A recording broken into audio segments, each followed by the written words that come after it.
Hello and welcome to this presentation today on the new variant attribute feature in 11.1.1. Before I start, I'd like to tell you a little bit about the company I work for, so you get to know a little bit about us.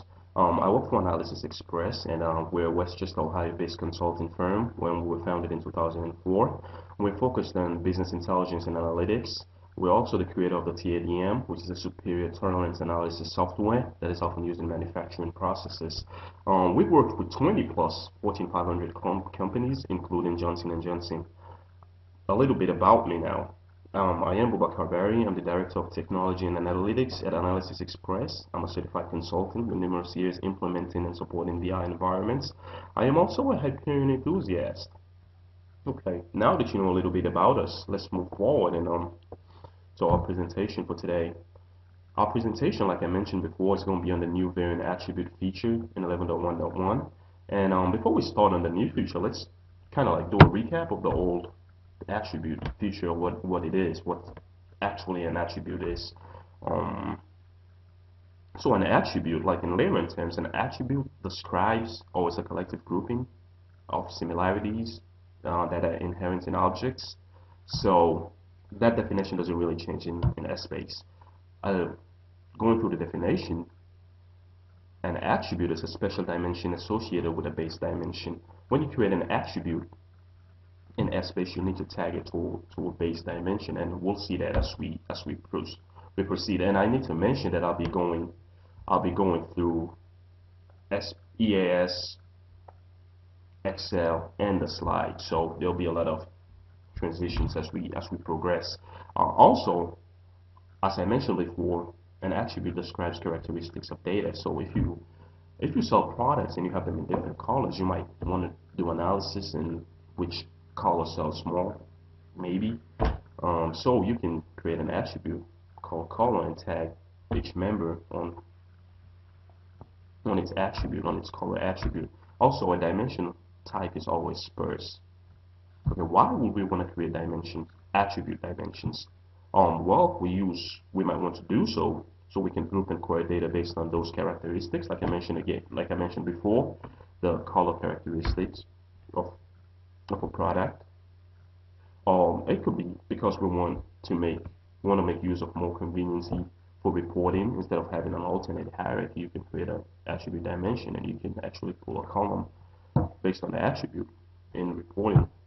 Also, because attributes do not really store data, so if we have a huge database and we want to reduce the storage requirements, we can make some dimensions in attributes. When do we use attributes? We use attributes when we want to group data based on common feature or characteristics, when we want to reduce storage requirements, and actually our focus today will be in the last one, when we want to make when we want to make data changes, and specifically historical data changes. So let's move forward. Like I told you before, I'm going to be going back and forth between Excel, EAS, and the slide. So we have a scenario. Let's say we have a supply company with numerous customers, departments, department heads, and salespeople. And in this case, we have a specific salesperson that is responsible for supplying customers. So that relationship is one-to-one and one-to-many, because you can have one salesperson selling to multiple customers, and one customer is only assigned to a particular salesperson. So let's take a look at the outline.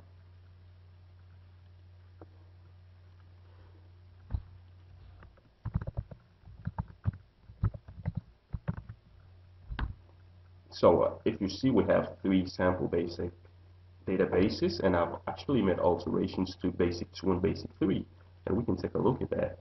So you see I've added a new customer dimension that has 8 customers. There's also a department dimension that has 4, have finance, IT, all sales, customer service. This alteration was done to kind of like illustrate what attributes are all about. And if we go further down, we see that we have 2 more attributes that were not included in the original sample basic database. So we have a salesperson attribute and a department attribute. And the salesperson just have salesperson names. And if we look at the customer dimension, we see it's actually tagged to a salesperson. And let's take a look at one customer. So we have customer called customer one. Its alias is Shared Services Inc. and it's assigned to Jason. So if we go to edit member properties and go to associations, we see that that customer is actually assigned to that salesperson. So we can take a quick look at Excel and see how that works.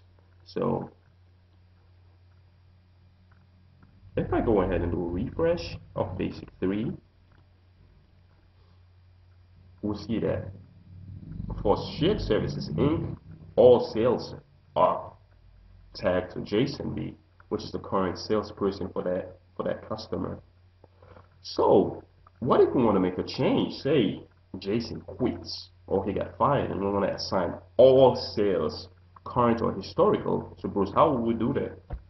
So that's really easy, and I know all the S-based gurus know how to do that. So basically all we need to do is go and change the tagging. So before we had Jason, now we're going to change the tag to Bruce. So we go ahead and change the tagging to Bruce. So we do OK, verify the outline. Outline is good. We save, and maybe we can just run a quick calculation script to aggregate the changes. So now we go back to Excel and go ahead and do a refresh, and what we see is that the change has been persisted in S-space. So now since Jason left, we've tagged all Shared Services Inc. to Bruce.